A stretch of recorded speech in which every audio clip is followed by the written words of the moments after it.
woke up this morning thinking about love again. So odd thought to share. So we partner off in life, and a lot of times our partner has the exact opposite need that we have. And usually that means that we don't have the same emotional needs.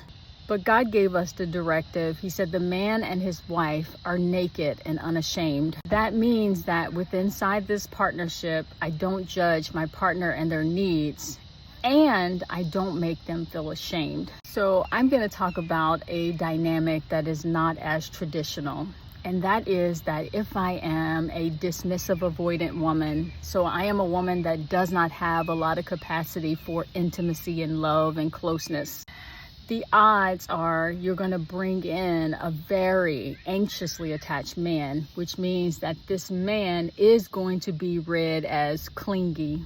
So the rest of this really comes from a book called Attached. Now, Attached very much is in line with God's biblical standard, and that is that if I give my partner what my partner needs, then my partner will actually require less of that need from me. So basically the science is if I build emotional security within this relationship, then my partner actually won't need me to make him emotionally secure as often. So in the diagram, we have the man has a bucket. That means that is his love requirement in order to have his needs met within the relationship. And we see that the woman has a test tube, and that's her requirements to feel love and connection within the relationship. Now, what normally happens is that her test tube is always filled, but his bucket is not. Where the woman's is filled and the man's is left empty, that is actually neglect. That is unmet needs. So how can I be in a relationship for 10, 15, 20 years and I suddenly wake up and I don't feel like I love my partner? Because for the entire time, for one of the partners within the relationship, their needs are not being met. So that basically means that their love tank is not being filled. So what can we do about that? So here's the thing. God gave us opposite needs, and he gave us chemistry around that, because if I respect my partner, then I realize that my partner actually has the thing that I'm missing, but it's also the thing that I need. So in the space of where his needs are not met, we come to a compromise. Now, that compromise is not people-pleasing and to be self-abandoning. That compromise is, what can I do to fill his need and still be okay? So an example of that is, what if he likes to talk a long amount of time on the phone, and that just wears me out as a dismissive avoidant?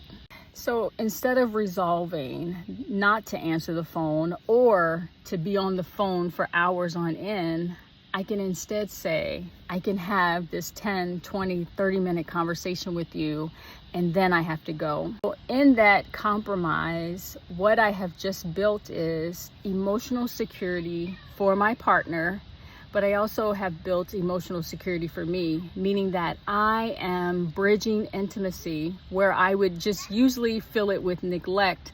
I am now filling that space with intimacy, connection, and safety. By me leaving his needs a little bit unmet, what I am giving him is my strength, and that is the ability to self-soothe. So every single time we can have a conversation around unmet needs, and we can do this without shame and judgment, I am literally erasing my dismissive avoidant tag. I am literally erasing his anxious attachment tag, and I'm creating secure individuals who are individuals that can exist in healthy, intimate connections that are about trust and safety and love, but also people, separate people that can go off in the world and be themselves.